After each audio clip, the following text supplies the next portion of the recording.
To receive the scholarship when you did, just going into your sophomore year, does that come as a surprise to you at that point? Not necessarily a surprise. It was a little surreal. I definitely wasn't expecting it, but coming in, my goal was to get one by my junior year, so it was just really nice to be able to do that a year earlier than I had planned, and I'm just so grateful that the coaches and the staff and all my teammates, recognized me for it.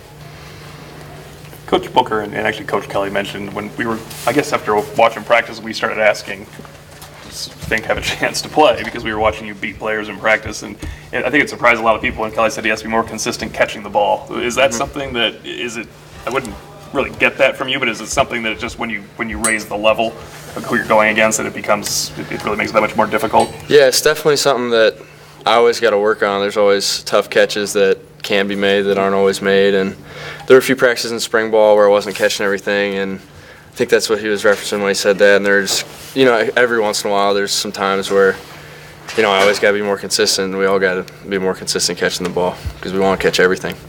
How do you survive out there at your size? Oh, it's no big deal. I mean, just go out there and play. Don't think about the size,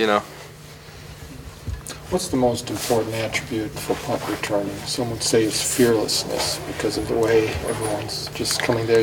The blocking is a little bit more limited than it is. I think it's definitely some confidence and just trust in your guys that are out there blocking for you, and just trust that you've prepared and that your coaches have prepared you the right way to do it the right way. To have that 23-yard return against Miami when that set up the game-winning field goal there,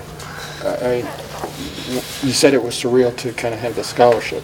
How about just that situation? I actually felt pretty calm going in there, and it was just a great feeling knowing that I did my job going out there. After going back and watching the film, I was just kind of a little bummed I didn't beat that last, kind of bigger guy brought me down. It's always a bummer to get tackled by one of the big guys, But, yeah, it was a good feeling. It's nice to get a good win. Those are very much appreciated when we get them. They feel great. So. You said as a receiver you ran in a triple option offense, so you didn't get as many chances. Right. What's been your maybe secret to being so effective in finding those small creases that you need to be as effective as you have been as a punt returner? It's just take it as it comes, Obviously, it's not always going to be something there when you're back there, but when there is something there, you just got to take advantage of it.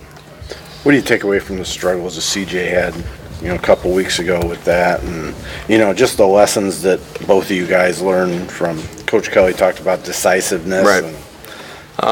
CJ's a great guy, great player, one of my best friends on the team, and I have a whole lot of confidence in him, and so does the rest of the team. So it definitely is just like a lesson for both of us, just to be back there and be decisive and make sure we get the job done. And he's good, we're good, we'll be fine. Just curious on kick returns, when do you decide to give that stop sign? Does it have his depth and do you take a last peek at seeing someone's beating the coverage, beating the blocking?